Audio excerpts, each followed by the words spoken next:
talking about earlier. Do you understand if you give a student of any age, but particularly those of you that are in the high school and beyond, what it means from a convenience factor to have the iPad as a tool for you as a student? I know you have done graduate work. All right, think about your worst year in school, that year where you were reading 1 billion pages and 400 books and 300 crazy professors. You were writing hours and hours and hours a week. Think about what it would be like if you had a single device about the size of a single notebook that you could carry with you all of your personal professional books, all of your PDF articles, from all of your course syllabi, all of your handouts, all of your worksheets, everything with you all in one device. You could also have your school email and your home email. You could have a photo album. Now, I know it'd be great to carry around your pictures of your kids or your Disney vacation, but I'm talking about academic. Think academically. Any of the coursework that you teach, that you're involved in, is there any imagery? Are you teaching an anatomy class? Do you have handouts? Do you have color handouts you love to print but you can't print? Are you teaching an art history class? Are you teaching any science demonstration, science pictures, anatomy? Whatever pictures you have, professors and teachers can create folders, albums of that artwork, and place them on these devices so the student has all their academic imagery and the personal images all the time. Video clips.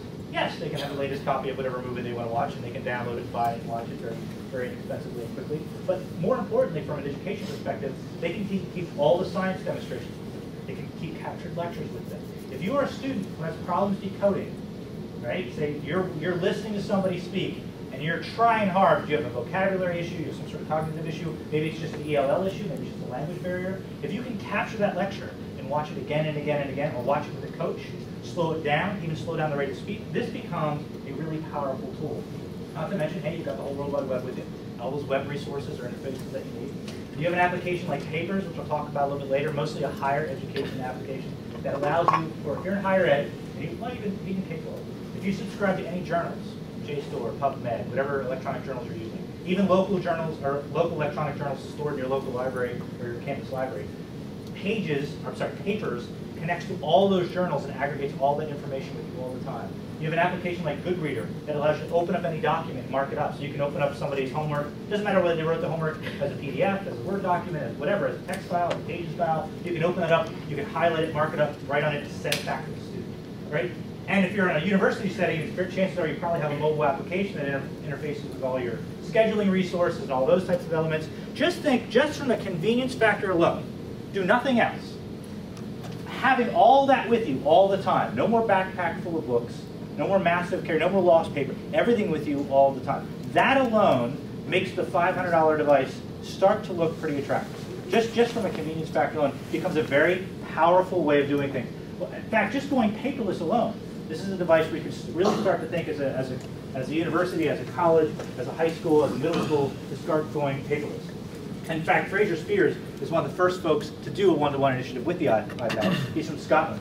And really, one of their first goals was to reduce paper. They wanted to get rid of all the paper, get rid of all the toner, get rid of all the print cartridges. And they were able to do that. But what he found out quickly, and he's documenting this very, if you look up Fraser Spears online, you'll see his blog. He's documented this really profoundly about how this has changed our academic culture. And he really was the first to make the comment that the iPad really isn't about technology, it's about content. It's about accessing content in a completely new and unique way. For example, if I hand you an iPad with a map on it, it's not like you're holding a computer with a map on it. It's like you're holding a map. Because of its form factor, that 11 by 8-ish kind of framework, you're holding that sort of piece of paper-sized device, it sort of feels like a map. Now, it's a map enhanced because I can have the whole map, and you also don't have to fold it. Do you remember folding maps? It wasn't that long ago. Driving down the highway, trying to get everything in your glove box. Like, that's all gone now. Right? Also, if I give you a notebook, if I pass you my chemistry notebook, it's like you're holding a notebook. It's very similar in form and feel and function. In fact, it's exactly the same size as my notebook. If you're looking at a picture on the iPad, it's much like looking at a photograph. It's not like I'm looking at my computer photographs. It's like I'm holding a picture frame. In fact, when I get home, I take my iPad out of its sleeve, I put it up on the mantle on our little dock as a picture frame in our living room, and it just changes pictures every 4 minutes, so it's not too obscene or too obtrusive. You can, if you read a book on an iPad, it's just like reading a book. I actually saw a guy the other day lick his finger and turn it around. It has this very visceral kind of feel of being a book. A couple other things. If you haven't seen StarWalk yet, this is your app tip of the day. I'll go over apps in the afternoon. StarWalk is an application that's absolutely amazing. It uses the location-based awareness system with the iPad, as well as the accelerometer and the gyroscope, and lets you see the sky, which trust me, this is cool. So I'm holding it up, I'm looking at the sky. So there's the night sky, I see the stars, and I hold this up in front of it, and it gives me a template, an overlay of what I'm looking at. Constellations. I can click on this star and I can say, oh, that's not a star, it's actually a galaxy. Here's what it looks like. I can zoom it up and I can see what it looks like. I can go to the Wolfram Alpha database and get all the facts on it. And as I swing it around, it swings around. It shows me the sky. When the moon comes into view, in real time, the moon comes, not that you couldn't find the moon, but it's still pretty cool the first time it happens. And then what's really great, which starts to give kids a different perspective on the world, if they dip it down below the horizon, hey, that's what the stars look like in China and Australia, and I can come all the way back around, if you're limber enough, and bring it all the way back over and see the entire sky. Even if you're in light pollution, let's say you're near a big city, like, oh, I don't know, Philadelphia, and you can't see any of the night sky. You actually can see the night sky through this. My son, who is a hardened 16-year-old, jaded from technology, I cannot be impressed, loves this application. It's on our deck all the time. Fraser Spears has mentioned the fact that during his process, while they were looking to do this sort of substitute paper with this electronic thing and save money that way, that was their whole goal. One of the things that Hayes found out is the iPad itself has helped completely transform the way the classes are taught. Now this gets to a deeper level. When I say transformation, that's a different thing than what most people do with technology. Primarily, fundamentally, what we do is substitution. All right? We get a technology that can substitute what we've been doing. We have chalkboards, hey, let's go with whiteboards. We have whiteboards, hey, let's go with smartboards. But if you think about it, if you're a kid that's not a visual learner, have you changed the modality for that kid at all? You're using a smartboard. No, it's just an $8,000 chalkboard. Now, it has some great features. I can capture stuff for kids that weren't there. That's pretty cool. We can participate more engaged. I mean, like, I'm trying to struggle why the smartboard has taken over the world as much as it has the education world. What pedagogical value, what impact has it brought to the kid who might be struggling with the visual presentation style to begin with?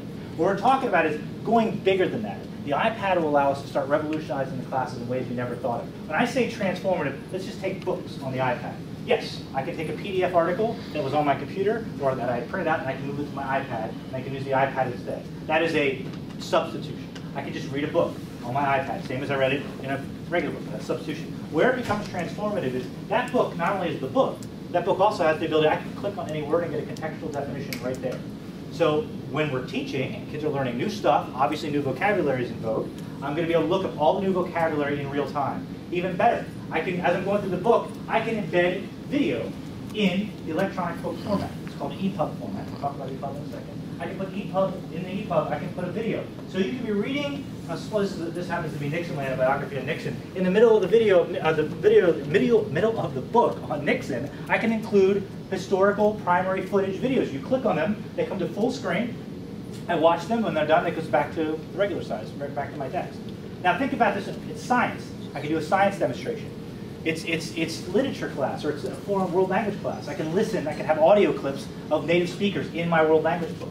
I can embed video of artwork and sculptures of whatever subject, historical, History Channel footage inside my history textbook. The book can be highlighted just like a regular book. You can even change the color of your highlight if you like. More importantly, you can take notes in the book. You can click on it, take notes. Now, about you? I take a lot of notes in my book when I'm reading. I also have a tendency to forget what notes I took in which book when I put them back on the shelf. So I know that note was great for my school law class, and I can't remember which book I wrote that school law note in. Now your notes are searchable. We now know kids are hashtagging their notes. So this is pretty cool. If you know what hashtagging is, so kids that are using these electronic books and like Inkling and things like that as their textbook primary source, or they're reading articles from their professors, what they're doing is, like in Twitter, you can hashtag something, which is just a little number sign and then a word. Like we might hashtag this event as hashtag, Villanova Expo, right? And so if you were interested in what was going on with Villanova Expo, you would go to Twitter and you would search for number sign Villanova Expo, and all the tweets that had come up about that day would all be there. Kids are hashtagging their notes by highlighting stuff saying, oh, this is going to be in a test, hashtag test. Oh, this is going to be a hashtag test. And then when it comes time for test time, they search and get all their notes that were hashtag test, and they have like a little mini study guide there that they just wrote themselves. You can make your own EPUBs with an application called Pages on a Mac. That's something I do a lot of faculty workshops for. Finally, I don't want to leave here without letting you know about iTunes U, which iTunes U, coupled with the iPad, is possibly one of the most powerful educational tools ever given to mankind. It is amazing. iTunes U is a free service that Apple offers. It's primarily a higher ed implementation, but there's a ton of resources that are viable for K-12. It's the world's largest repository of that knowledge. You have lectures and artifacts and collections from all over the world, from universities all over the country that have really amazing artifacts. You have it now. If you have iTunes on your computer, you have iTunes U. Just click the Apple, go to the store, and click the iTunes U tab, and just search for whatever you're interested in. Chemistry, science, social studies, it's all there. A lot of the universities around here are participating and putting up things. Where the device really gets crazy, and I'm down to about 3 minutes, is the app world. The number of apps that are being developed for the education world is astronomical. In fact, we've just launched separate stores with a lot of work from the Apple team at Cupertino using real educators to help select apps that represent the best in education. So there's now a math application store, there's now a special education store, we just launched a life science application store, and more disciplines are going to be coming on board as we get to those, get that process vetted. It's amazing. There's also a lot of independent resources that are being done, a lot of teachers that are starting blogs and websites and information dedicated to exploring the device as a teaching and learning tool. What I want to finish with is just a very quick video clip that demonstrates some of the iPad's effect on education. When this is over, we're over. I'll slide out there after I disconnect my computer to take any questions. But the iPad itself, you got to get over platforms, get over technology, think about this as a teaching and learning tool. It's trendy, it's hip, it's cool, it's neat, but there's some really fundamental things you can do with the iPad with students. Language acquisition, being able to practice your letters, right, and get instant feedback as a kindergartner, getting instant feedback on their letter creation, or as a language learner. There's so many things that are occurring right now in the field of education. I have a 7-hour workshop I do on the iPad in education.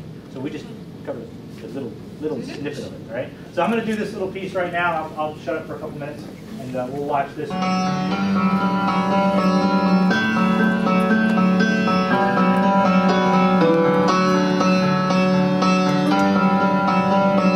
It's not often that something brand new comes along and creates a new category.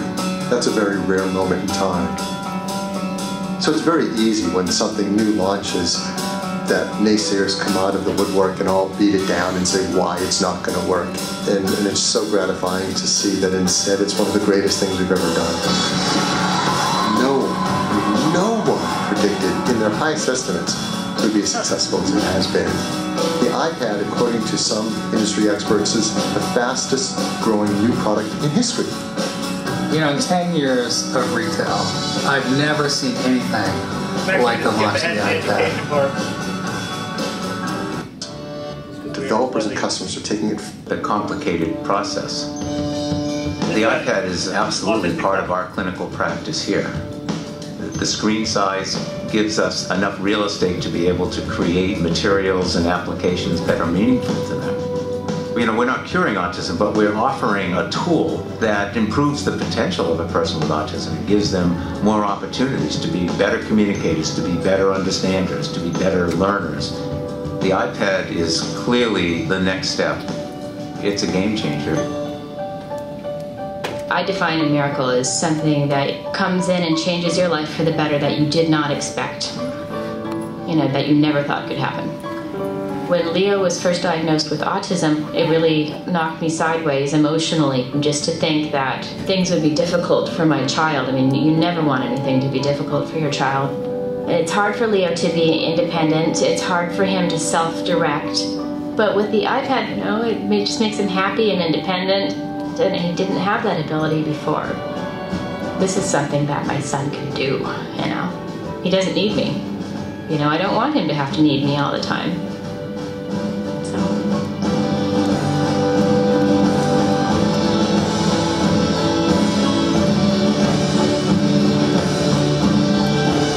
We created a device that was going to be indispensable to things we do every day. And not only do we achieve that, but it's going further, deeper, faster into our lives than we ever imagined. And this is just the beginning. Thank you very much. Absent 3 o'clock or 3:30.